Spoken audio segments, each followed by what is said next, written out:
Salut la compagnie, c'est Jules Melon et aujourd'hui dans un Ciné Critique, je vais vous parler d'un film horrifique sorti début 2016 en France, The Witch ou The Witch, oui c'est écrit comme ça avec 2 V mais bon on va dire The Witch sinon je vais avoir l'air totalement ridicule.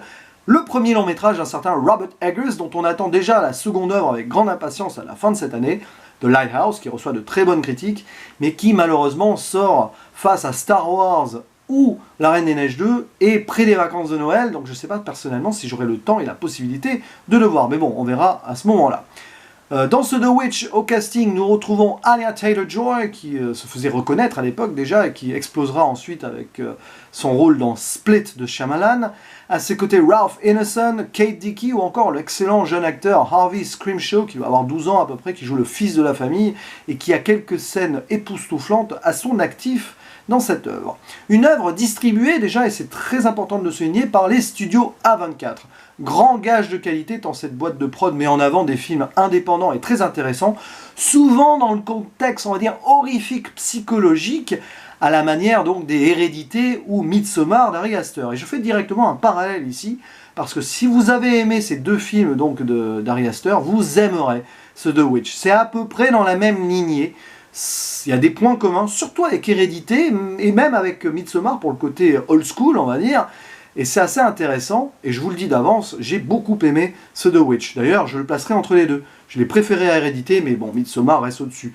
Ne serait-ce que déjà le fait que je n'ai pas pu voir ce The Witch au cinéma, voilà, je le découvre pour l'occasion, et peut-être pas dans les meilleures conditions, mais j'imagine que ceux qui l'ont vu sur grand écran ont dû être soufflés par certaines scènes, pour une histoire qui est une sorte de folk horrifique, quelque part, qui se déroule au XVIIe siècle dans l'Amérique, qui n'est pas encore les États-Unis, dans les colonies d'époque. Je crois qu'on est en 1630, donc 10 ans après, à peine après l'arrivée des pères fondateurs, et c'est d'ailleurs dans la colonie de base, de Plymouth, que cette histoire se déroule. Et on va suivre donc les aventures d'une famille qui se voit bannir de sa communauté. Et oui, parce que le père de famille a des dissensions religieuses avec ses leaders. Limite, il est plus puritain que les puritains, le gars. C'était pas gagné à l'époque, mais voilà. Et donc, ils doivent s'installer quelques kilomètres plus loin. Ils bâtissent leur ferme de leurs propres mains, mais ils ont la mauvaise idée de s'installer près d'une forêt. Une forêt qui s'avère très mystérieuse et maléfique. Et il va y avoir une entité, une sorcière qui va venir les attaquer, tout simplement. Et on va donc suivre tout au long de l'évolution de cette œuvre les mésaventures d'une famille qui va se voir attaquer membre par membre, plus ou moins. Certains vont mieux finir que d'autres, etc. Je ne vais pas spoiler, mais vous pouvez imaginer ce qui peut se passer. Et donc il y a plein de thématiques intéressantes dans ce film. Forcément la religion, le côté puritain et extrémiste d'une vision particulière donc de la croyance, menée par un père qui est limite fou de Dieu, joué par un Ralph Ineson totalement investi et un petit peu illuminé. Et donc la religion, oui, mais aussi la famille, évidemment. En gros, la famille va voler en éclats, on va dire, un petit peu infestée par cette invasion de cette entité, machin, qui va autant s'attaquer à eux physiquement que psychologiquement, quelque part. Et du coup, va naître une certaine paranoïa. Ils vont plus ou moins s'accuser l'un l'autre d'avoir signé un pacte avec le diable, la compagnie, machin. Ils vont même se demander si Dieu ne les a pas abandonnés, ce qui en un sens est un petit peu le message de l'ouverture. Voilà, la communauté les exclut. Et il y a leur dernier né, le petit bébé là, qui n'a pas pu être baptisé. Donc quelque part, on peut se demander si Dieu les a suivis dans cet exil. Vous voyez ce que je veux dire? Donc il se pose ces questions-là, et puis évidemment, le côté, on va dire, de la libération. Il y a la thématique de la libération là-dedans, entre le côté, on va dire, très, très strict de la religion, et l'envie de certains membres de la famille peut-être de s'émanciper ou d'aller voir ailleurs, mais évidemment séduit par le côté obscur, si vous voyez ce que je veux dire. Bon, on ne va pas parler de Star Wars ici, mais vous avez compris ce que je voulais avancer. Et c'est un film passionnant dans son esthétisme. C'est incroyable à quel point Robert Eggers soigne sa mise en scène, mais aussi tout ce qui est autour de l'ambiance. Le jeu sur les sons, il y a énormément de silence dans le film. C'est pour ça que ça rappelle un peu Hérédité aussi, c'est lent, voilà, ça prend son temps, tout ça, et puis il y a des scènes qui vont te marquer, pas en mode jumpscare, en mode gore, oui quand même, mais en mode, c'est flippant d'une certaine manière, quoi. C'est dans ta tête que ça se joue, et bah, dès le début du film, en fait, au bout de 10 minutes, un peu moins, vous avez une scène improbable, où on voit la sorcière ou l'entité qui fait quelque chose de fou, et ça met directement dans l'ambiance. Donc voilà, un film très atmosphérique et contemplatif, qui a aussi un grand jeu sur les couleurs et la reconstitution. Voilà, on croirait, on est en voyage dans le temps au XVIIe siècle, même que les personnages parlent avec une sorte de phrasé d'époque, et on est totalement dans l'ambiance et on suit l'histoire avec grand intérêt. Est-ce qu'il y aurait des défauts à relever? Peut-être dans le scénario en soi, qui est très stéréotypé, mais c'est normal, parce que Robert Eggers a décidé d'écrire son œuvre en tirant certaines influences, bon, déjà historiques, puisque ça se passe dans des communautés qui existaient, et puis le côté chasse aux sorcières ou peur de l'entité mystérieuse dans ces nouveaux endroits habités qu'ils découvraient à l'époque, ben, ça faisait partie du quotidien de ces personnages-là à l'époque, forcément très croyants, dès qu'ils voyaient des choses qui les dépassaient, c'était ou sorcière ou le diable, c'est le cas ici. Donc très bonne voilà, reconstitution historique là-dessus. Donc ça tire de là, c'est même presque basé de faits réels, c'est dit à la fin, bon, de témoignages potentiels de croyances d'époque. Donc il tire de ça, mais aussi des contes de fées. Il y a une relecture des contes de fées assez extraordinaire dans le film, qui aurait même presque pu être plus poussée parfois. Des références au petit chaperon rouge. Voilà, l'entité à un moment arrive avec voilà, à se mettre en mode jeune et avec un capuchon rouge, bon voilà. Et bien sûr Blanche-Neige aussi.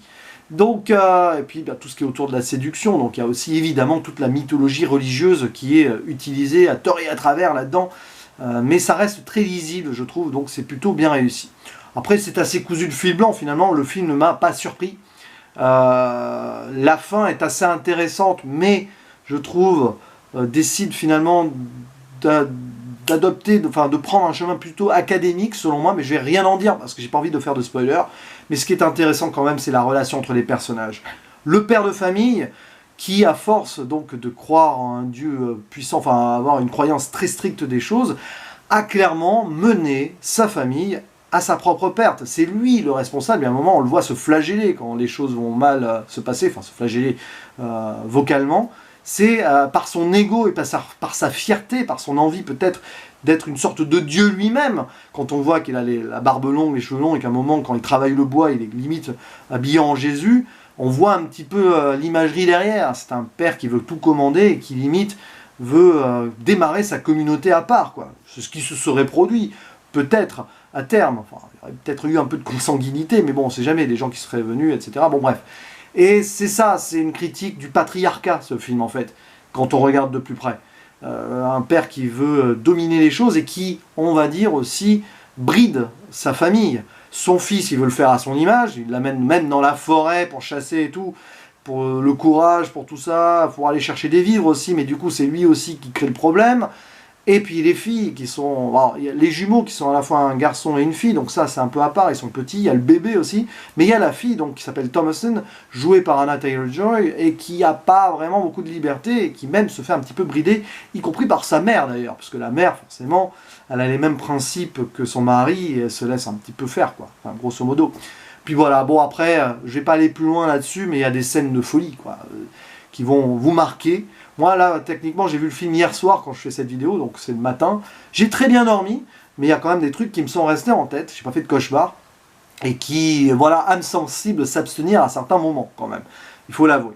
Il y a un moment, une scène qui rappellera forcément L'Exorciste, même si c'est pas tout à fait pareil. C'est là, d'ailleurs, que le jeune acteur Harvey Scrimshaw est extraordinaire, je trouve. Et puis, voilà, le côté paranoïa, le côté libération de la femme aussi. Alors ça, je vais pas aller plus loin, mais bon... Vous avez compris ce que je voulais dire, à travers le personnage de Thomasin, à un moment, il y a cette thématique-là qui est effleurée, qui va avoir un rapport avec la conclusion du film, sans trop en dire. Donc c'est assez intéressant, il y a de très bonnes choses là-dedans, et puis surtout l'ambiance. Moi j'ai adoré la mise en place esthétique de l'ensemble, et ça m'a suffi. Même si l'histoire est un petit peu au second plan au final, mais c'est pas plus mal parfois. Se laisser happer par une œuvre comme ça, qui va beaucoup te questionner psychologiquement. Voilà, donc...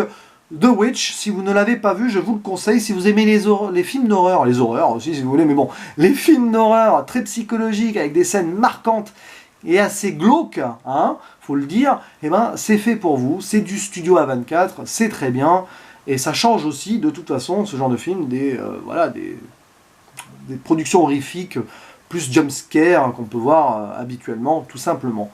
Voilà, j'espère que j'ai été assez complet, sans trop en dire, sur ce film-là, et je vous dis à la prochaine. Ciao.